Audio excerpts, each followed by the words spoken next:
হঠাৎ করেই ভোর রাতে ঘুমটা ভেঙে গেল আমার। স্বপ্ন দেখছিলাম। দেখলাম স্বপ্নে সুতীর্থ এসেছে আমার কাছে। আমার হাত দুটো ধরে বলল, ক্ষমা করিস বন্ধু। আমি ওর সাথে কথা বলছি না দেখে আমাকে জিজ্ঞেস করলো, আমার ওপর এখনও রাগ করে আছিস? জানি রাগ হবেই। আমি সত্যিই কথা রাখতে পারিনি। ভীষণ গিল্টি ফিল হচ্ছিল। আজ ক্ষমা না চাইলে শান্তি পেতাম না। নিজের কাছেই ছোট হয়ে যাচ্ছিলাম। ঘুমটা ভেঙে যেতেই দেখলাম আমি বিছানায়। কোথায় সুতীর্থ? কথা দিয়ে যে কথা রাখতে পারে না, সে কোন মুখেই বা আসবে? বাড়িতে তখন ভোর ৩:৪৫। বুঝলাম এটা স্বপ্ন। অনেকে বলে ভোরের স্বপ্ন সত্যি হয়, তাই কি? তারপর আর ঘুম আসেনি। মনে পড়ে যাচ্ছিল সেই অনেক বছর আগের কথা। সুতীর্থ আমাকে কথা দিয়েছিল, সবাই যদি সবার কথা রাখতে পারত, এই পৃথিবীতে কোনো মানুষ আর খারাপ থাকতো না। সবাই কথা রাখে না। সুতীর্থ কথা রাখেনি। এই সুতীর্থর সাথে পরিচয় আজ থেকে অনেকগুলো বছর আগেই।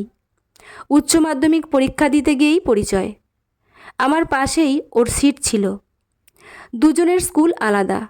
প্রথম দিনেই আমার পাশে বসে আমাকে বলল, একটু হেল্প করিস বন্ধু, আমি ইংরেজিতে খুব কাঁচা, তোর খাতা দেখে একটু লিখব। সেই সময় উচ্চ মাধ্যমিকে প্রতিটি বিষয়ে 200 নম্বর করে পরীক্ষা দিতে হতো। একদিনেই একটা বিষয়ের 2টো পেপারের পরীক্ষা হতো। প্রথম দিনেই ছিল বাংলা পরীক্ষা। বাংলা পরীক্ষার দিন অল্প বিস্তর আমার খাতা দেখেই লিখল। দূর থেকে খাতার উপর যতটা চোখ যায় ততটাই। দ্বিতীয় দিনেই ছিল ইংরেজি পরীক্ষা। পরীক্ষা শুরু হওয়ার আগেই ও আমাকে বলে দিল, ভাই তুই আমার ভরসা, একটু দেখাস। ইংরেজিতেই ভয়। আমি 5 নাম্বারটা পেয়ে গেলেই খুশি। 2টো পেপার মিলিয়ে 60 তুলতেই হবে যে কোনো প্রকারে। ইংরেজি পরীক্ষার দিন ও আমার খাতা দেখেই লিখল সব।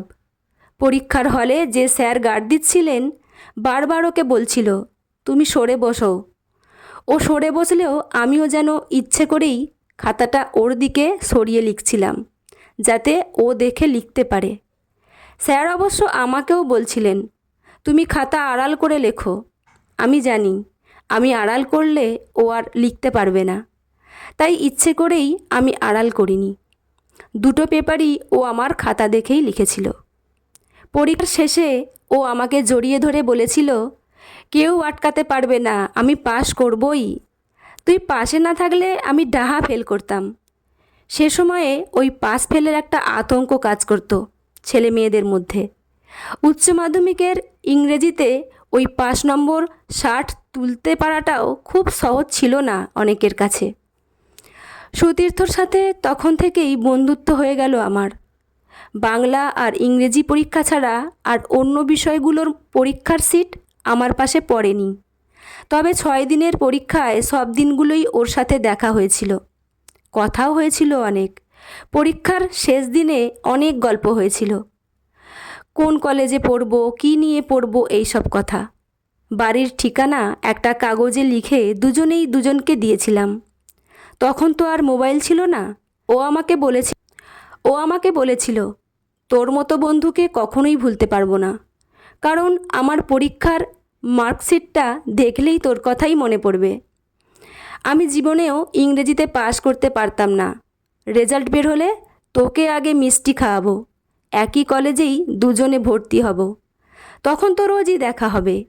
তবে রেজাল্ট বের হবার আগেই একদিন আমার বাড়িতে আসিস। তোর কথা বাড়িতে মাকে বলেছি।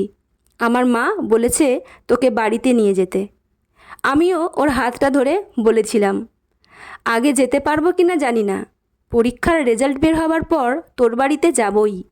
সেদিন শুধু মিষ্টি নয়, কাকিমার হাতের রান্নাও খেয়ে আসবো, পাক্কা কথা দিলাম। 3 মাস পর রেজাল্ট বের হলো। যে কলেজে ভর্তি হওয়ার কথা ছিল সেই কলেজেই আমি ভর্তি হলাম।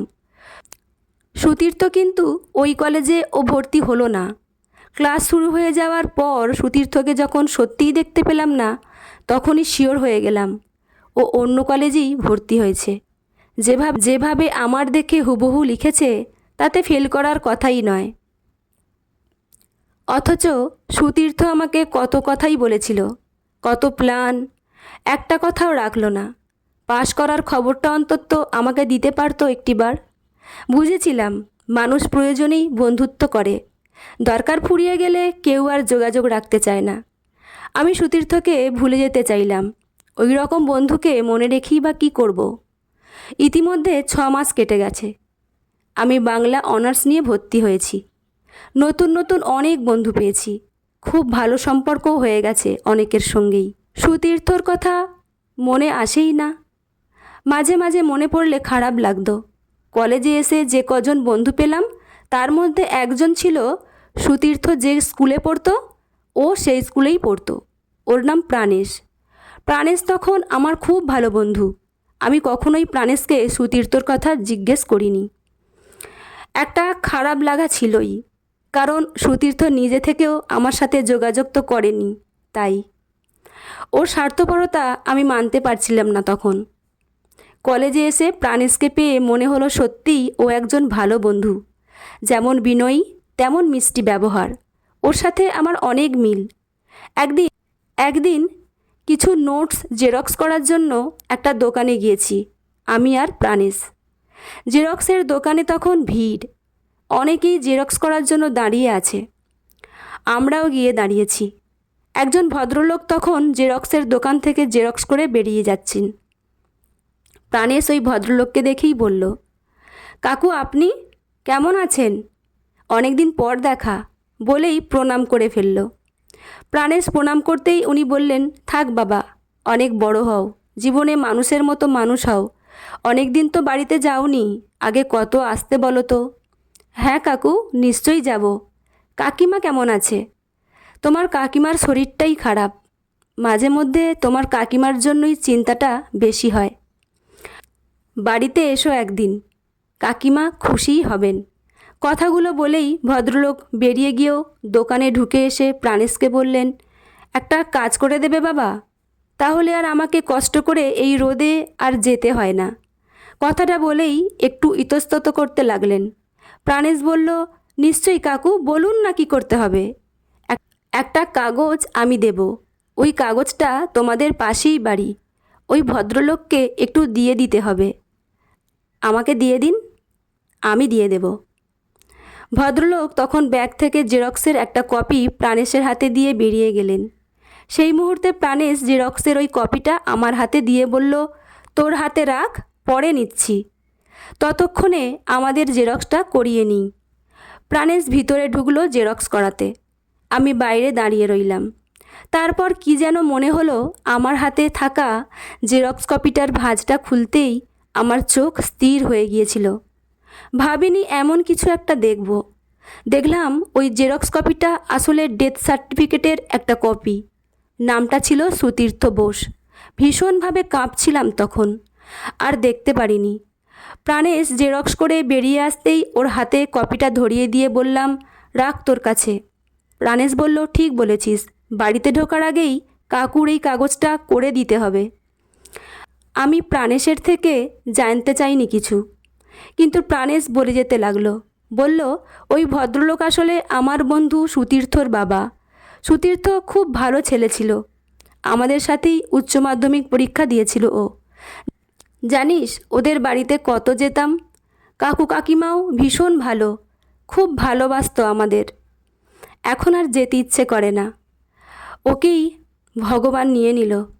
বাবার একটা মাত্রই ছেলে, রেজাল্ট বের হবার কয়েকদিন আগেই অ্যাক্সিডেন্টে মারা গেল।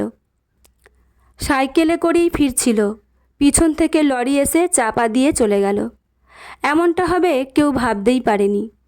উচ্চ মাধ্যমিকে ভালোই নম্বর পেয়ে পাস করেছিল, ইংরেজিতে সব থেকে বেশি নম্বর। পাস করেই বা কী হলো, সবই তো শেষ হয়ে গেল। ও চলে যাওয়ার পর থেকেই কাকিমা অসুস্থ। কথাগুলো বলতে বলতে প্রাণেশ যখন আমার দিকে তাকিয়েছে তখন আমার চোখে জল দেখে প্রাণেশ বলল, ওর কথা যে শোনে তার চোখেই জল এসে যায়। খুব ভালো ছেলে ছিল রে। ও মারা যাওয়ার পর আমি 2 দিন ঘুমোতে পারিনি। প্রাণেশের কথা শুনে আমিও কিছু আর বলতে পারিনি। যন্ত্রণাটা ঠিক কোথায় আমি বলে বোঝাতে পারিনি প্রাণেশকে।